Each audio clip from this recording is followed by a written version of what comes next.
fulfill my duty. As President of the Philippines. So help me God. Ever since the media and elected officials have crossed paths, they've been inseparable. Kung titignan natin, halos wala kang makikitang democratic nation na walang media at the forefront of its electoral process. Tuwing merong kampanya ang isang partido o kandidato, one thing will always prove crucial. Always, and that is image. How one is perceived. At wala nang ibang mas gagaling sa media pagdating sa pagpapaganda ng imahe ng isang kandidato sa publiko. So when you say media, ilang tao ang pinag-uusapan natin dito? One? 1 dozen? How many people does it take para magpatakbo ng isang well-oiled production team or staff? To give you an idea, this video will show you the composition at iisa-isahin natin ang workload ng bawat member.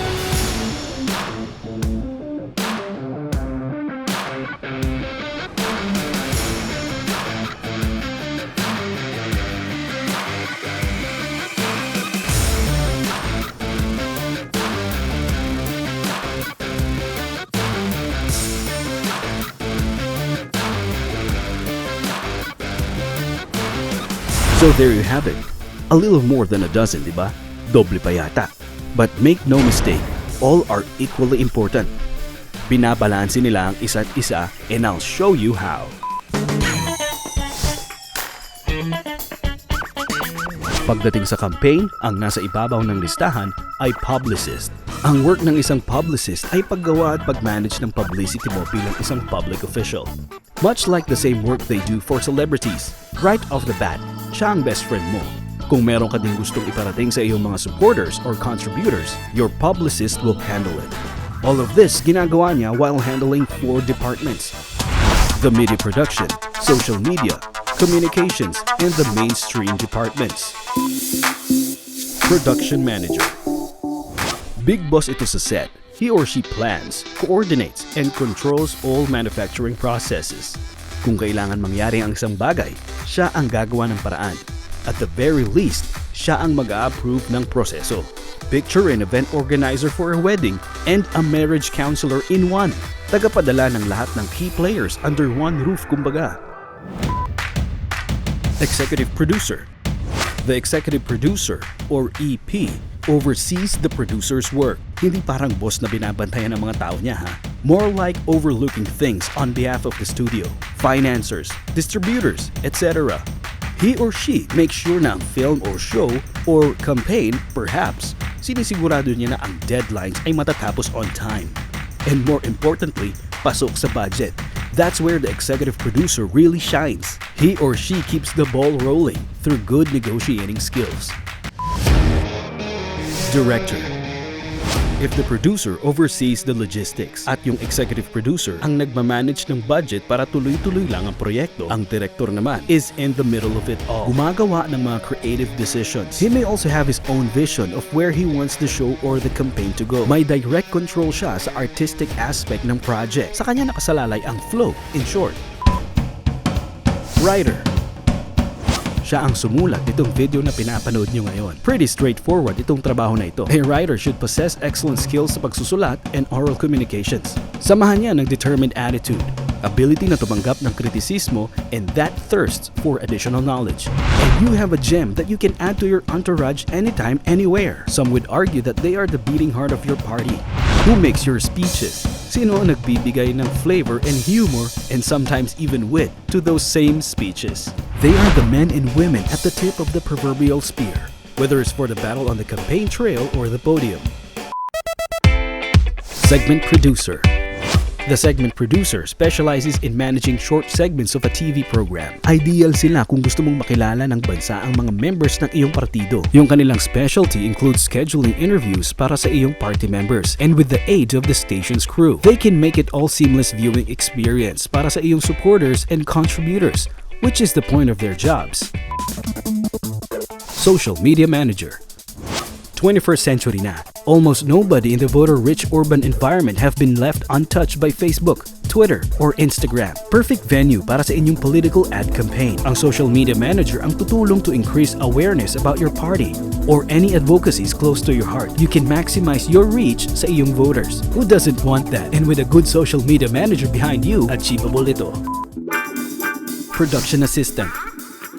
Huwag malitin ng PA. Many think all they do is mag-alalay lang sa talent. The staff help set up props and equipment plus all the other menial jobs sa set. But it's more than that. He or she is a good moral booster all around. The less stress and burden there is sa set, the more productive ang mga members ng staff and crew. You've all had that one indispensable aide of secretary or even that very industrious personal of family driver, diba? That is the PA's equivalent. You can see where I'm going with this, right? The lesser the stress levels on your end, the more productive ka sa staff mo at the end of the day. So kudos sa PA.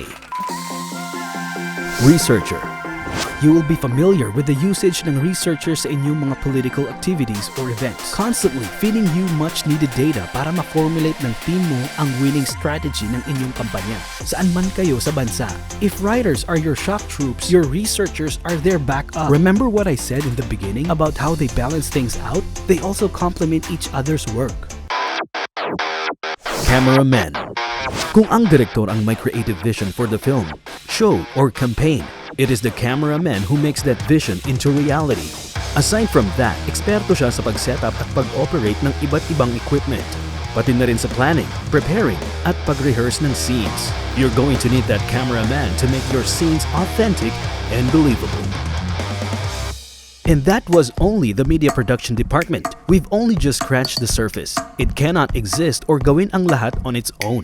To complete the job, it needs the help of the social media, communications, and mainstream departments. Social media department. The social media department handles anything na may kinalaman sa social media platforms such as Facebook, Twitter, and Instagram. Everyone's on at least one of them these days. At since this is a fact, it is only practical na gamitin mo at pakinabangan ang lahat ng features nila. For example, stories. Whether it's the ad story feature in Facebook, Instagram's Your Story, or just plain putting up an article on your fan page or some other way. Ang objective, iisa lang. Ma-update ang followers or just your regular netizens on what you've been up to. It's also not a bad idea for transparency, diba? The more everyone knows about what you have been doing, the lesser the reason for them na mag-imbento ng sarili nilang haka-haka. At higit sa lahat, it's the truth for everyone to see. Researcher. This is probably the most familiar person to you by now. As you will know, sa kanya manggagaling yung topics that your story writer posts online for you. Blasting and boosting.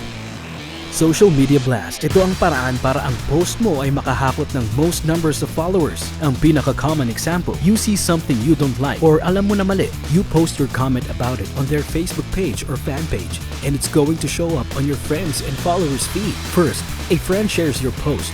Tapos ang kasunod nito, maski total strangers ay followers mo na. And pretty soon, naikalat mo na sa masa ang mensahe mo.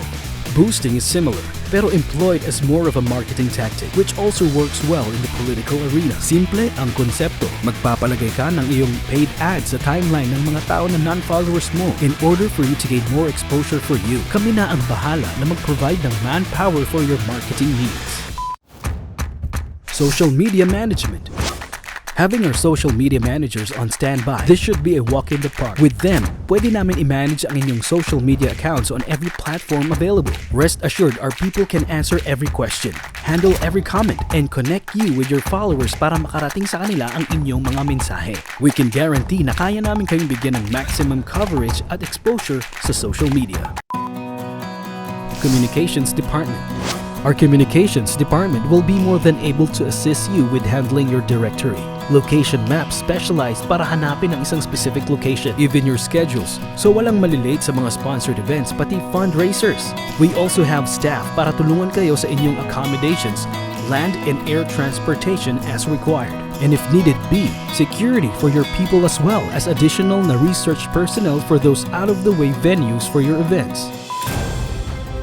Mainstream Department. This is our bread and butter, so to speak. With the full force of our network plus our media partners, garantisado ang full media exposure nyo sa TV, radio, and print media. Production Designer. They are credited for the visual concept of a film, TV, or theater production. Tagapili sila ng design style na gagamitin depende sa set, location, lighting, camera angles, at costumes. Close coordination siya with the director and producer. Wardrobe Stylist. Kilala rin bilang fashion stylist, sila ang consultant who gets to choose kung ano ang susutin sa mga fashion editorial features, print and TV advertising campaigns, music videos, concerts para sa mga models, celebrities, at even among public officials. An example would be during the President's Sauna, which is the trend lately. Kung maganda ang outfit nyo, siya ang inyong pasalamatan. Kapag umani naman ng batikos ang inyong kasuotan, pwede nyo rin siyang sabunutan. Art Department Assistant. Dahil under siya ng isang art director, the art department assistant get to work closely to with the production designer. Together, binibigyan nila ng certain feel or overlook ang isang film. Set design. A set design ay nagbibigay ng isang scene or backdrop sa isang production, be it for television, film, or even a political event. Hairstylist. Should you ever need the touch of a professional hairstylist to touch up your image para sa iyong bagong campaign ad, event, or perhaps poster, we have our best stylist ready on hand para sa inyo. Makeup artist. Makeup artists can make celebrities look good, but yung skills nila don't have to be confined sa mga artista. Pwede din naman sila sa mundo ng politika. At just like our hairstylists, lagi silang ready for whatever you may require at your next ad shoot or interview. Post-production specialist. These professionals are best equipped para sa pag-handle ng multimedia assets for TV shows, film, and commercials. Involved and dedicated din sila mula pre-production hanggang actual production para mas smooth ang workflow pagdating sa editing. Archives. If you want to archive your extensive collection of videos and photos, lalo na yung sa dati mong kampanya, for posterity and historical records purposes, you can depend on them. Not just for archiving them, but for going digital. Pulido na, convenient at mabilis pa ma-access. Video editor. Sila ang mga master storyteller o magician ng grupo. Kaya niyang pagtahi-tahiin ang mga peraso or stories of events ng buong career mo. Trabaho niyang mapadama sa audience ang tunay na mensahe mo through the magic of editing. Colorist. Sila ang mga post-production technicians. Taga-adjust sila ng hue at color ng final product. Kasama ang cinematographer, they work closely with the director para makuha ang tamang timpla ng kalalabasan in the way that the director wants it. Graphic artist.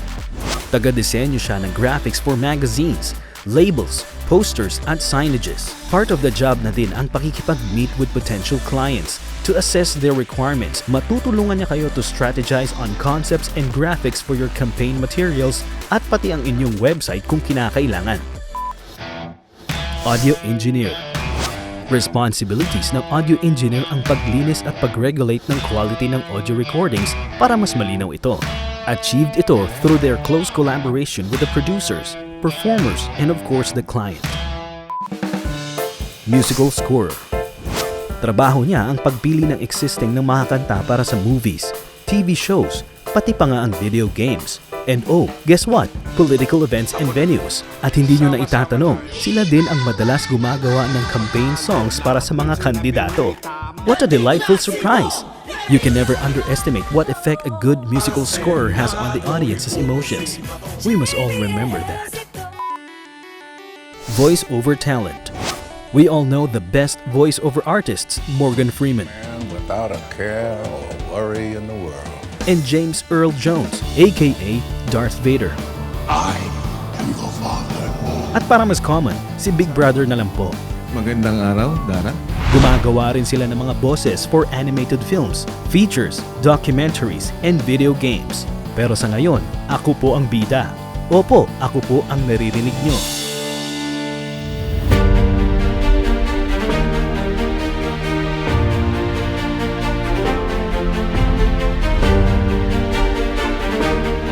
And that wraps up our video presentation. We all hope na klaro ang bawat item na pinaliwanag. Maraming salamat and have a good day everyone.